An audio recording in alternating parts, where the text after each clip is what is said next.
I know it's irrational and it really shouldn't annoy me this much, but the man with no name has a name, and it's Joe.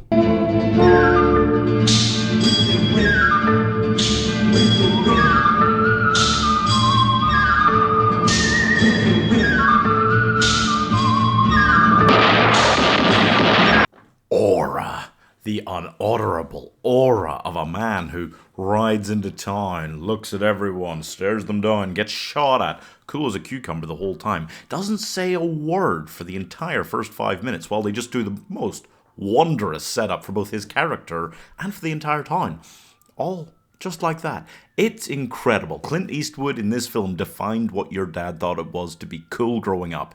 And how can you say it's wrong? It is so cool. It's the ultimate masculine aura. It's the meeting point between the modern action star and the 1940s noir detective. That style of cool. A Fistful of Dollars is the first of the trilogy of films where Clint Eastwood wasn't meant to have a damn name. He literally just rides into a town, there are two gangs of guys there, one shoots at his horse, so he goes to the other gang leader and says, "I'm not cheap, but I'll work for you." And then he spends the next hour pitting the two gangs against each other by serving the maximum amount of cunt possible for someone who is the straightest white man of all time to serve. Within the first 15 minutes, he's had a showdown shootout where he takes out four guys at once, and the lines, oh my goodness, Clint Eastwood, like every single line in this is so cold. I mean, the opening is so cold. The finale is so well built too. It's fantastic. And every single thing he says in between then, like when he just walks past and goes, "My mistake, 4 coffins."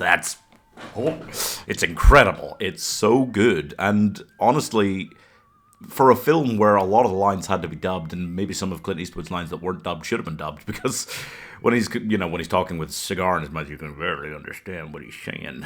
But it's so good, considering all that, considering the low budget. It's phenomenal what they were able to do in this film. He's just such a sassy, cheeky boy. Just every time one of the gangs looks like they're about to get an upper hand, he just runs over to the other one and gives them something. They're bringing back like a hostage, one of the gangs from the other gang, and he just sneaks into their house before they get back and steals one of their women.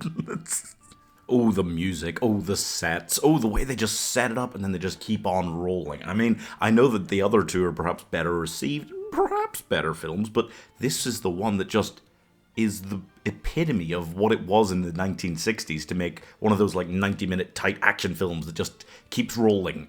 It's such a good example of that. It's a modern template for films like that almost. And at the time, and I think this is one of the things, this is one of the few films that I'll genuinely say they don't make them like this anymore, because they hardly could. Setting aside the racism, there's just so many things about this that you just couldn't like do nowadays, or wouldn't, maybe.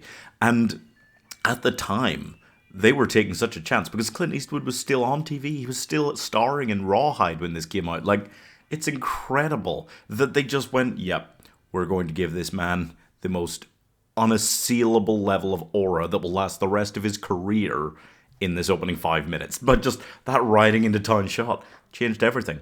Taking a chance like that on, at the time, a TV star, crazy. My mule don't like people laughing. And once a man has money in his pocket, he begins to appreciate peace. Like, every single line he comes out with just so incredible. There's so many great ones. For a Western as well, it's so quotable. I don't feel like there's that many Westerns that actually have this many lines where you're like, oh yeah. Like they're all defined by those like silent moments and by the little music tingles. This one is defined by so much more than just that. It has one of the best openings, I swear, in film history. And the finale, like once the gangs discover what he's up to, from that moment, the way it builds towards the finale is just, it's inevitable, but it's so, like, you're vibrating inside your skull, just excited for it.